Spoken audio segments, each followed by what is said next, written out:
이 세상에 존재하는 종교와 문화 속에 부활에 대한 믿음을 가진 문화와 종교는 생각보다 여러 개가 있습니다. 그러나 부활에 대한 믿음, 우리가 뭐 부활할 것이다 이런 믿음은 많지만 실질적인 이 부활의 기록, 역사적인 실제 일어난 부활의 기록은 오직 성경에만 있다라고 제가 말씀을 드렸습니다. 그리고 성경에도 그 부활의 기록은 10번이 기록되어 있다라고 했지요. 그중에 우리가 맨 첫 번째 그 엘리야 시대 때 일어났던 사르밧과 아브의 아들의 이 부활을 우리가 지난주 말씀을 통해 묵상하였고, 오늘은 이제 그 두 번째죠. 구약의 세 번의 부활의 기록이 있는데 그중에 이제 두 번째가 바로 오늘 우리가 읽은 본문 엘리사를 통하여서 엘리사의 시대에 일어났던 수넴 여인의 아들의 부활의 기록이 오늘 우리가 읽은 본문에 기록이 되어 있습니다. 과연 오늘 있을 수넴 여인의 아들의 부활의 기록은 지난주 사르밧 과부의 아들의 죽음과 아들의 부활과 또 어떤 차이가 있고, 이 부활은 오늘날 우리에게 무엇을 말해주고 있는지 오늘 우리가 말씀을 통해서 묵상하고, 우리 신앙의 핵심인 이 부활에 대해서 우리가 막연하게 아는 것이 아니라 좀 더 분명하게 알고 신앙생활을 할 수 있기를 바랍니다. 먼저 오늘 우리가 이 수넴 여인의 아들의 그 부활 그 사건을 좀 더 잘 이해하기 위해서 이 수넴 여인과 엘리사의 관계에서부터 우리가 잠깐 짚고 넘어가는 것이 좀 도움이 될 것 같습니다. 우리가 읽었던 열왕기하 4장 그 앞쪽 8절 8절부터 10절을 한번 보면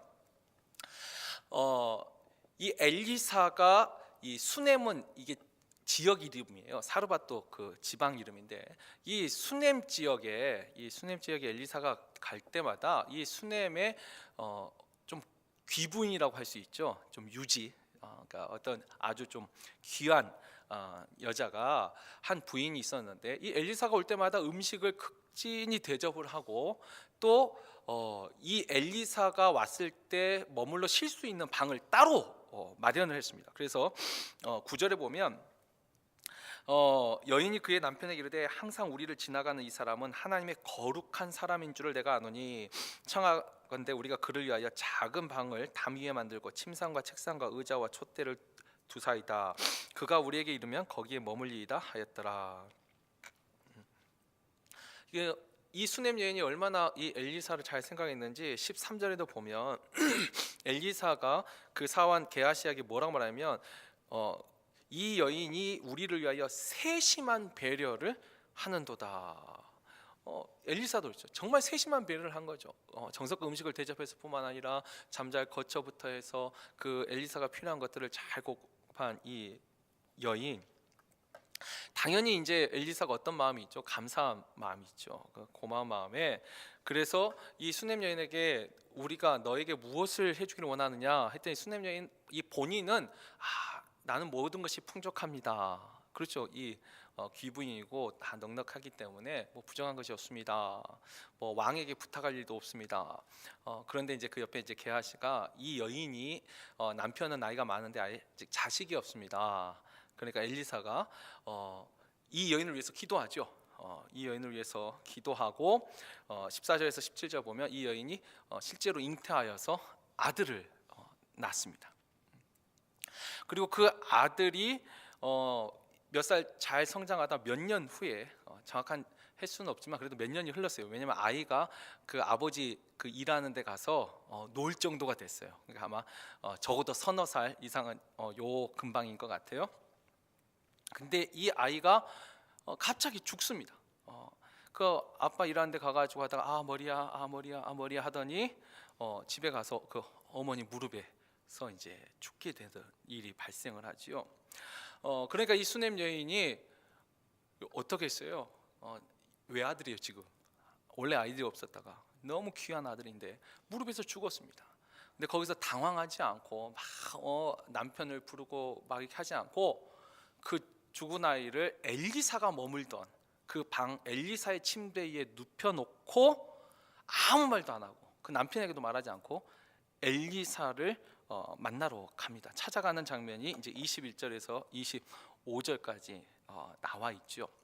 자, 이렇게 해서 지금 이 수넴 여인의 아들이 죽게 되었다는 사실을 이제 엘리사가 알고 처음에는 원래는 게하시에게 자신의 지팡이를 주고 먼저 보내죠. 가서 그 아이의 몸 위에다 올려놓으라.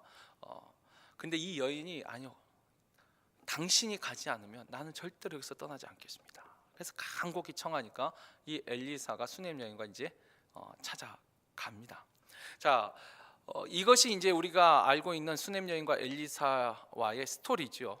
그 수넴 여인이 정말 극진하게 엘리사를 대접하고 거기에 대해서 엘리사가 감사함으로 기도하였고 그 기도함으로 아들을 낳았고, 근데 그 아들이 죽음으로 말미암아 이 수넴 여인이 그 고통 속에서 엘리사를 찾아갔고, 그리고 그 엘리사가 함께 와서 그 아들이 다시 살아났다.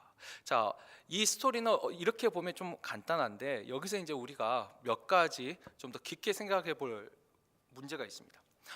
먼저 이 사르밧 과부의 아들의 죽음, 그러니까 엘리야 때의 그 부활 사건과 지금 이 엘리사 때의 수넴 여인의 아들의 이 부활은 어떤 공통점과 차이점이 있나요? 일단 비슷한 점은 사르밧 과부나 수넴 여인이나 다 하나님의 종을 정말 잘 섬겼다라는 공통점을 가지고 있습니다. 실제로 성경에 있는 부활의 기록 10번 중에서 2번은 이건 그 일반에게 일어난 좀 여러 사람에게 일어난 부활이고, 이 8번의 부활이 개인적인 부활인데 그중에 이제 예수님의 부활을 빼면 7번의 부활 속에서 이 부활을 경험한 사람들의 4명이 전부 다 하나님의 종을 다 잘 섬기는 사람들입니다. 그러니까 사르밧 과부의 아들, 그 다음에 수넴 여인의 아들, 그리고 나사로의 부활도 마르다와 마리아가 예수님을 그치 잘 섬겼죠. 그리고 베드로가 한 그 다비다, 이 사람들의 거의 50% 이상이, 이 절반 이상이 하나님의 종을 잘 섬겼습니다. 근데 이 하나님의 종을 잘 섬겼다는 그 바탕에는 뭐가 있죠? 다 믿음이 있습니다. 그러니까 보이지 않는 하나님에 대한 믿음을 그들은 이 현실 세계에서 그 하나님의 말씀을 전하는 그들에게, 그들을 섬김으로써 자신의 믿음을 보여주죠.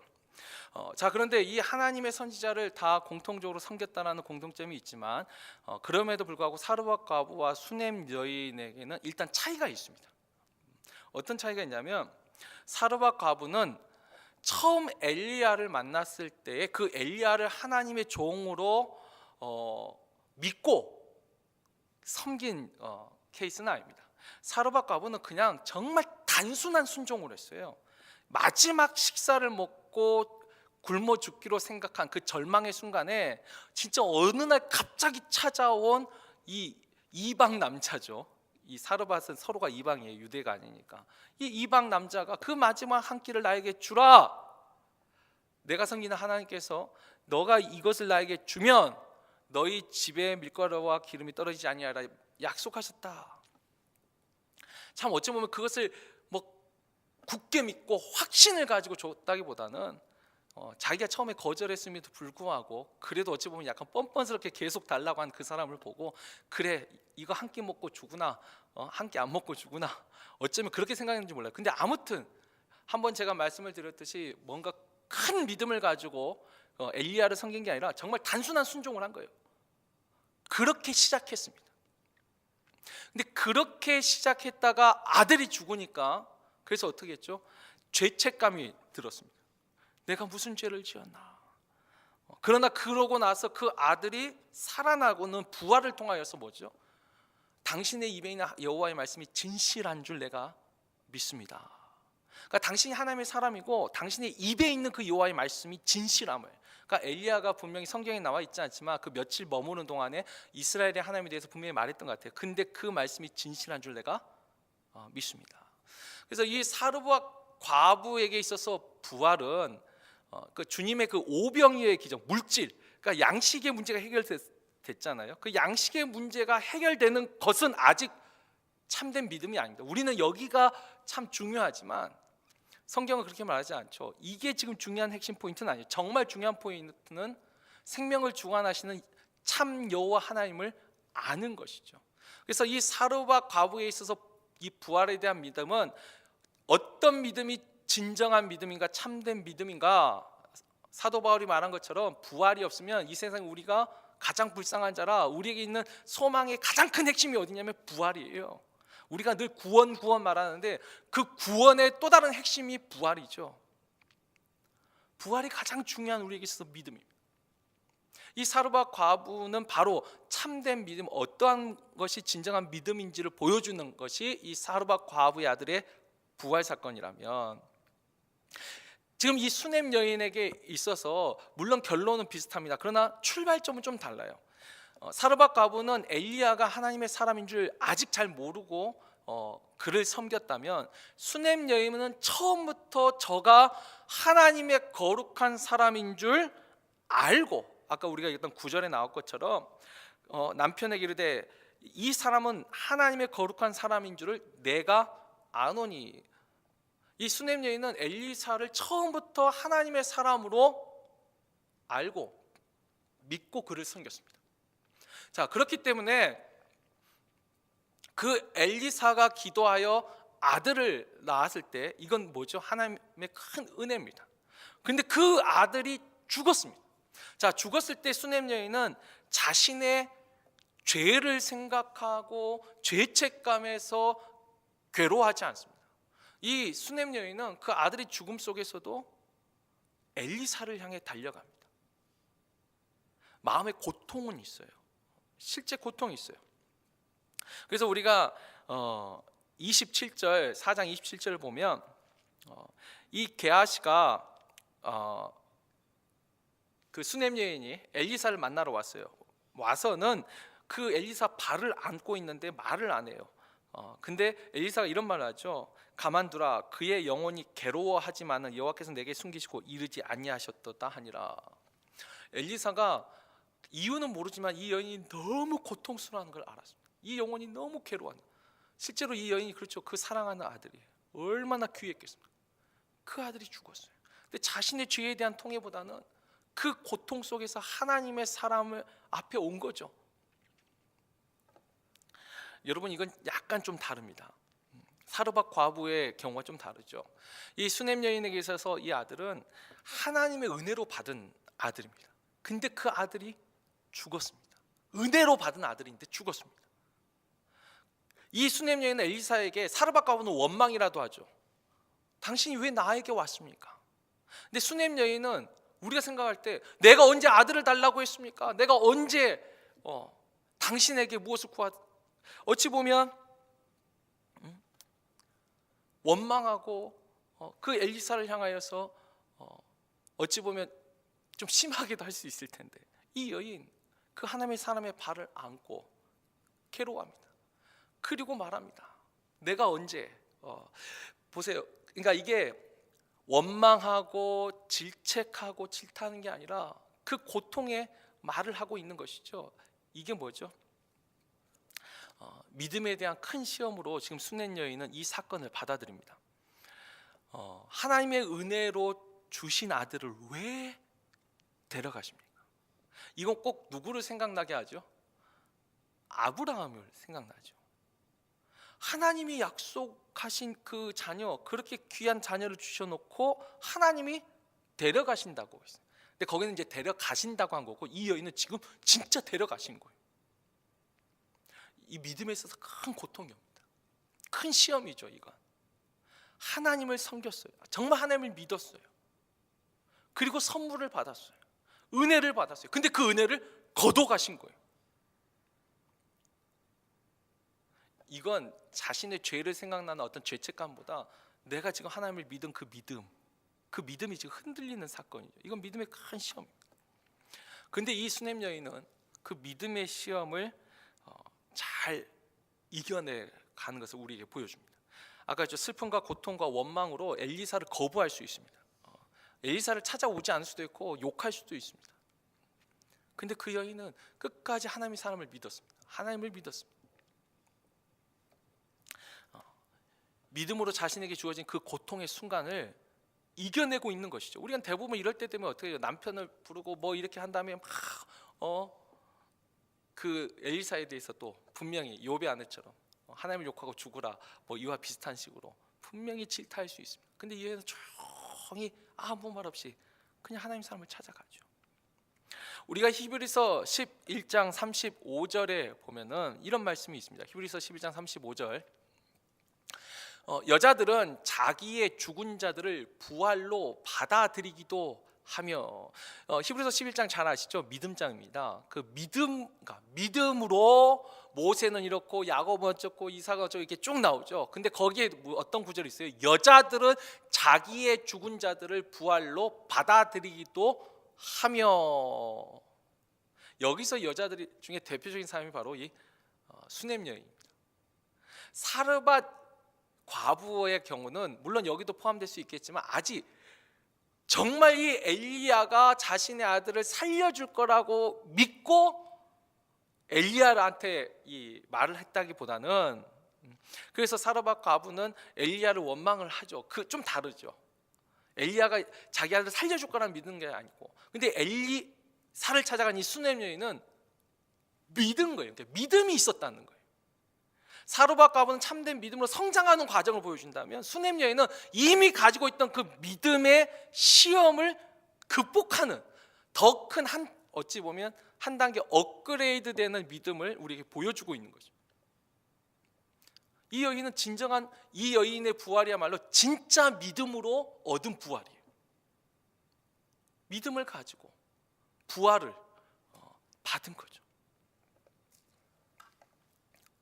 그리고 또 이 사르밧 과부의 수넴 여인의 아들의 부활은, 사르밧 과부의 아들의 부활은 어찌 보면 엘리야와 사르밧 과부 밖에 모르는 사건일 수 있습니다. 뭐 나중에 사르밧 과부가 우리 아들이 이렇게 죽었었는데 이 사람으로 인해서 살아났다 동네에 말했을지는 모르지만, 어쨌든 아들이 죽은 것이 동네에 잘 알려지지 않아, 다른 사람이 확인을 안 했어요. 왜냐하면 죽으니까 바로 엘리야한테 가서 말을 했으니까. 근데 이 수넴 여인의 아들은 좀 더 공적인 부활 사건으로 기록이 됩니다. 우리가 열왕기 하 8장 4절에서 5절을 보면은, 이 열왕기 이제 4장에서 8장까지 중간에 어떤 사건이 일어나냐면, 이 이스라엘 땅에 기근이 옵니다. 그래서 엘리사가 수넴 여인 보고 잠시 피해 있으라, 다른 나라에 가서 살고 있으라 하고 보냅니다. 그리고 이제 기근이 끝나고 이 수넴 여인이 돌아오는데, 그 사이에 이 수넴 여인의 재산이 다른 사람들 손에 넘어간 것 같아요. 아니면 이 왕에게 이제 그 재산이 복속이 됐는지 모르겠는데, 아무튼 그래서 이 수넴 여인이 왕에게 찾아가서 자신의 그 소유물을 다시 돌려주라고 부탁하려고 이제 말하기 위해서 왕에게 찾아갔는데, 바로 그때 어떤 일이 있었냐면, 이 엘리사의 종 게하시가 이 이스라엘 왕과 대화를 하고 있었습니다. 어떤 대화를 하냐면 보세요. 자, 그때의 왕이 하나님의 사람의 사환 게하시와 서로 말하며 이르되, 너는 엘리사가 행한 모든 큰 일을 내게 설명하라 하니, 게하시가 곧 엘리사가 죽은 자를 다시 살린 일을 왕에게 이야기할 때에, 그 다시 살린 아이의 어머니가 자기 집과 전토를 위하여 왕에게 호소하는지라. 게하시가 이르되, 내 주 왕이여, 이는 그 여인이요 저는 그의 아들이니 곧 엘리사가 다시 살린 자인이다 하니라. 뭐죠? 이 사르밧 과부의 아들의 부활은 사르밧 과부와 엘리야만 아는 사건이었다면, 일단 수넴 여인의 아들의 부활의 사건은 한 명 더 아는데, 그게 누구냐면 게하시입니다. 왜냐하면 게하시한테 먼저 지팡이를 들고 가서 놓으라고 시켰잖아요. 근데 게하시가 먼저 달려갔어요. 그런데 안 일어났죠. 그러니까 죽은 것을 게하시는 자기가 죽은 것만 확인한 거죠. 근데 그 이야기를 누구에게 하고 있냐면 이스라엘 왕에게 하였습니다. 이 수넴 여인의 아들의 부활 사건은 이 엘리야와는 좀 다르게, 그래서 이스라엘의 공적인 부활 기록으로 남습니다. 지금 이 열왕기하에 기록된 이 기록 자체가 공적인 기록이죠. 알려진 겁니다. 그리고 또 이 수넴 여인의 아들의 부활 사건은 나중에 이제 제가 한번 이제 그 부활에 대해서 말씀드리면서 한번 한 적이 있어요. 주님이 그 살린 나인성의 과부의 아들이 있지 않습니까? 나인성. 그 근데 이 나인성이 어디 있냐면 수냄 지역에 있어요. 그래서 누가복음 7장 11절 16절을 쭉 보면은 이 주님께서 나인이라는 성을 지나가시다가 그 장례 행렬을 보시고 불쌍히 여겨서 살려주셨어요. 그때 사람들이 뭐라고 하냐면 하나님의 큰 선지자가 우리 중에 일어났도다라는 말을 합니다. 이 하나님의 큰 선지자가 일어났다. 다른 데는 하나님께 나서라고 죽든지 이럴 때 다른 지역에서는 하나님께 영광을 돌리고 어찌 이런 일이 일어날 수 있는가 사람들이 놀랍니다. 근데 이 나인성에 이 살던 사람들은 이 부활 사건을 보면서 놀라긴 놀라는데 다른 지방 사람하고 조금 다릅니다. 그냥 야 죽은 사람이 살다 이건 하나님의 능력이 하고 하나님께 영광을 돌리는 것이 당연한데 큰 선지자가 일어났다. 여기서 말한 큰 선지자가 누구를 의미하면 엘리사입니다. 그러니까 이 수냄 지역에서는 엘리사가 했던 그 부활의 이야기가 주님 시대까지 계속 이어져 왔다라고 우리가 충분히 짐작할 수 있습니다. 그러니까 좀 더 객관적인 사건이었다는 거죠. 결국 이 수냄 여인과 우리가 이 부활 사건을 보면 사르밧 과부 때의 부활과 다르게 수냄 여인의 부활은 분명히 한 단계 더 성숙한 이 믿음을 통해서 부활을 경험한 사건이고, 또한 이 부활을 목격한 사람이 게하시에서 또 이스라엘 왕에게 그 이야기가 전달되는 좀 더 공적이고 객관화된 부활의 기록이 됩니다. 그리고 이제 우리가 다음 주에 보게 될 엘리사 때 일어난 또 이 기록상으로는 세 번째 이 부활 기록을 보면 이 부활의 사건들이 점점 증인들이 늘어납니다. 하나님이 부활에 대해서 정말 이 개인적인 증거부터 시작하여서 점점 이 사건들을 객관화시켜 주세요. 그리고 그 믿음이 이 부활에 있어서 얼마나 중요한지를 계속 가르쳐 주시죠. 이게 수냄 여인이 만난 부활이라면 또 우리가 여기서 또 한번 생각할 것은 엘리사 그 본인에게 이 부활은 또 어떤 의미가 있었을까요? 제가 지난주 말씀드렸듯이 엘리야도 이 사르밧 과부의 아들이 죽었을 적에 나는 그러니까 하나님은 이 아이를 다시 살려주실 것이야 어떤 확신을 가지고 그리고 이 아이를 위해서 기도했을까요? 지난주 말씀드렸지 엘리야도 상당히 처음에 당황했습니다. 분명히 하나님께 기도할 때 어찌하여 내가 우고하는 이 집에 재앙을 내리십니까? 당황하지요. 그리고 3번 몸을 펴서 기도합니다. 그 3번 폈다는 것은 첫 번째, 두 번째 하나님 응답 안 하셨다는 거예요. 그 과정을 통해서 엘리야 자신도 그저 그 기도를 하면서 이 아이는 죽었구나. 만약에 그렇게 생각했으면 이제 더 이상 기도 안 했겠죠. 근데 그 당혹함 속에서 그 남체함 속에서 또 그 간절함 속에서 점점 하나님 이 아이를 살려주세요. 이 아이를 살려주세요. 점점 더 그 엘리야 본인도 부활에 대한 믿음이 더 확고해졌을 것입니다. 그러니까 믿음이 분명히 성숙하고 성장하는 모습을 보여주죠. 엘리사에게서도 우리는 그와 비슷한 모습을 발견할 수 있습니다. 다만 엘리사 같은 경우는 어쩌면 엘리야 자신의 스승인 엘리야를 통해서 부활에 대한 이야기를 들었던 것 같아요. 또 들었겠지요. 그러나 여전히 그도 죽은 자를 대했을 때 당혹해합니다. 왜 특별히 당혹하죠? 먼저 보낸 게하시를 통해서 이 아이가 살아나지 않았거든요. 먼저 보낸 게하시를 통해서 이 아이가 살아났어야 되는데 살아나지 않았어요. 그래서 엘리사도 어떡하죠? 오늘 우리가 읽었던 본문을 보면 33절에 들어가서 문을 닫았습니다.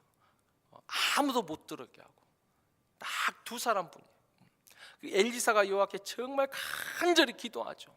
그리고 기도하고 어떡하죠? 34절에 보면 아이 위에 올라 엎드려 자기 입을 그의 입에 자기 눈을 그의 눈에 자기 손을 그의 손에 대 그의 몸에 엎드리니. 제가 그랬죠. 아이가 참 작았을 거라고. 큰 아이가 아니에요. 근데 엘리사가 여러분 그와 같은 행동했을 때 여러분 이렇게 하면 살아나나요? 이 행동 자체가 중요한 건 아닙니다. 엘리사가 정말 간절한 거예요. 자기를 이렇게 극진하게 대하는 이 여인, 그리고 기도의 하나님이 은혜를 주신 이 아들 차라리 주시지 마시지. 얼마나 이 엘리사도 당혹했겠어요. 얼마나 난처했겠습니까? 기도하지 않을 수가 없는 거예요. 정말 간절히 기도했어요. 근데 엘리사 때도 마찬가지입니다. 한 번에 안 일어납니다. 한 번에 이 아이가 살아나지 않아요. 근데 엘리사도 그 과정을 계속 반복합니다. 그 과정 속에서 아마 엘리사도 처음에 당혹함으로 시작됐던 그 기도가 간절함 속에서 점점 부활에 대한 믿음으로 엘리사 본인도 성장했을 것입니다. 그러니까 사르밧 과부나 수넴 여인뿐만 아니라 그 일에 함께한 사람도 부활에 대한 믿음을 가지게 되는 거죠. 엘리야나 엘리사가 부활의 능력을 가진 사람들이 아닙니다. 그 사람들 부활의 능력을 가진 사람이 아니라 부활의 능력을 누가 가지고 있지요?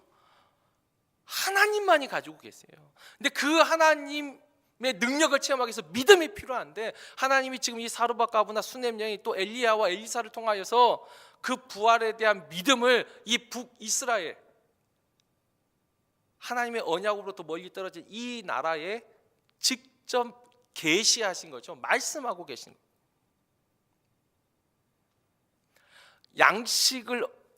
양식의 문제를 해결하는 오병이어의 기적에서 참된 부활에 대한 믿음을 갖고 또 그 참된 부활의 믿음을 이제는 믿음의 시험을 통과함으로 죽은 자를 부활로 받게 되는 그 과정을 보여주시는 거예요. 그래서 이 수넴 여인의 아들의 부활 역시 이제 장차 오게 될 예수 그리스도 부활의 예표가 됩니다. 예수님의 부활이 역사적 부활로 딱 한 번 일어난 사건이라면 어쩌면 우리도 참 그거 믿는 게 그렇게 쉽지 않을 수도 있을 거예요. 딱 한 번뿐이라면. 근데 하나님의 미리미리 준비하시는 거예요. 진정한 이 부활의 사건들이 역사적 부활의 사건들이 있었다는 거죠. 미리미리 보여주셨어요. 바로 이 다윗 왕조, 이 하나님의 언약, 예루살렘 성전부터 멀리 떨어진 이 북이스라엘에도 그 하나님을 떠나서 타락하고 배역하는 이 북이스라엘에도 하나님은 엘리야와 엘리사를 통해서 참된 믿음, 진정한 믿음에 대해서 말씀하셨다는 거죠. 우리는 그래서 십자가와 부활하면 그게 신약에만 있는 줄 아니요. 부활에 대한 믿음, 하나님에 대한 믿음, 구약에도 똑같이 하나님이 주셨어요. 아직 우리가 예수 그리스도의 부활처럼 눈으로 직접 보는 그 같은 부활을 아직 보지 못할 뿐이지 하나님은 계속 말씀하셔서 구약 시대에도 부활의 기록은 있었습니다.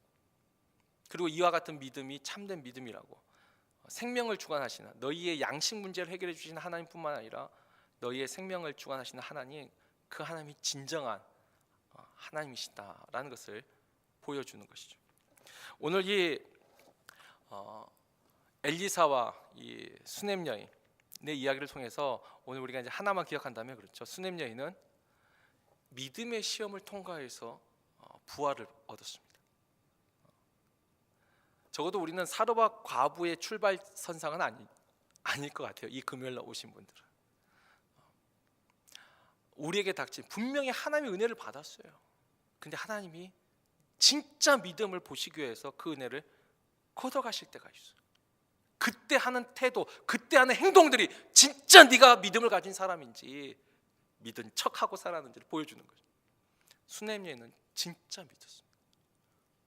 하나님의 진짜 믿었고 하나님의 종을 진짜 신실해 믿었어요. 그래서 그 얼마나 감당할 수 없는 큰 사건이에요. 아들이 자기 무릎에서 죽었는데 그런데 그 믿음을 흔들리지 않고 끝까지 믿음으로 그 아들이 부활하는 것을 경험했고 예수 그리스도의 그 부활의 예표로 사용되는 얼마나 영광스러운 일입니다. 본인에게도 영광스럽지만 이 하나님의 큰 구원 역사 속에서 이 수넴 여인은 얼마나 큰 영광스러운 그 지위를 얻었습니다. 우리가 이 수넴 여인을 기억하고 우리도 정말 우리가 믿음의 테스트를 하나님이 하실 때 거기서 옳다 인정함을 받음으로 그 믿음으로 히브리서 11장에 있는 계속 반복되는 단어가 그거잖아요. 믿음으로